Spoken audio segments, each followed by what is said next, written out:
இந்தியாவில் IVF எனப்படும் செயற்கை கருத்தரிப்பு மையங்கள் தமிழ்நாட்டில்தான் அதிக எண்ணிக்கையில் உள்ளன. இதுகுறித்து விரிவாக பார்க்கலாம்.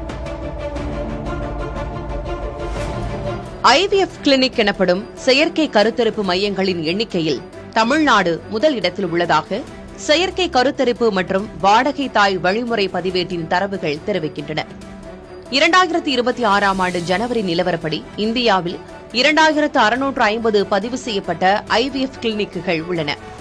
தமிழ்நாட்டில் மட்டும் 669 IVF மையங்கள் உள்ளன. இரண்டாம் இடத்தில் உள்ள குஜராத் மாநிலத்தில் 361 IVF கிளினிக்குகள் உள்ளன. தெலங்கானாவில் 276, கர்நாடகாவில் 216 மற்றும் ஆந்திர பிரதேசத்தில் 203 IVF கிளினிக்குகள் உள்ளன.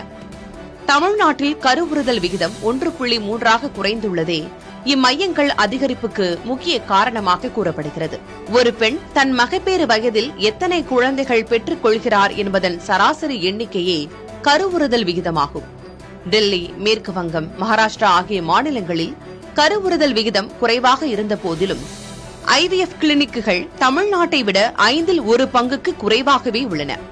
தமிழ்நாட்டில் பெண்கள் கல்வி கற்பதும் வேலைக்கு செல்வதும் அதிகரித்துள்ளது. கல்வி மற்றும் பணியில் பெண்கள் அடுத்தடுத்த நிலைகளுக்கு செல்ல வேண்டும் என்றால் திருமணம், மகப்பேறு ஆகியவற்றை தள்ளி வைக்க வேண்டிய நிர்பந்தம் ஏற்படுகிறது. இதனால் செயற்கை கருத்தரிப்பு வழிமுறைகளின் தேவை அதிகரித்திருப்பதாக மருத்துவர்கள் கூறுகின்றனர். அதிக கல்வி அறிவு பெற்றவர்கள் கருவுறுதல் சார்ந்த பிரச்சினைகளுக்கு தயக்கமின்றி நவீன மருத்துவ சிகிச்சைகளை நாடுவதும் IVF மையங்களின் எண்ணிக்கை அதிகரித்துள்ளதற்கு காரணமாகும். தமிழ்நாட்டில் மருத்துவ கட்டமைப்பு மேம்பட்டிருப்பதால் பிற மாநிலங்கள் மற்றும் வெளிநாடுகளிலிருந்தும் செயற்கை கருத்தரிப்பு சிகிச்சைக்கு பலரும் தமிழ்நாட்டுக்கு வருகின்றனர். இதுவும் IVF கிளினிக்குகள் அதிக எண்ணிக்கையில் இருப்பதற்கு பங்களித்துள்ளது. அதே நேரம் தமிழ்நாட்டில் மருத்துவம் மிகவும் வணிகமயமாகி இருப்பதும் காரணம் என்று சொல்லப்படுகிறது.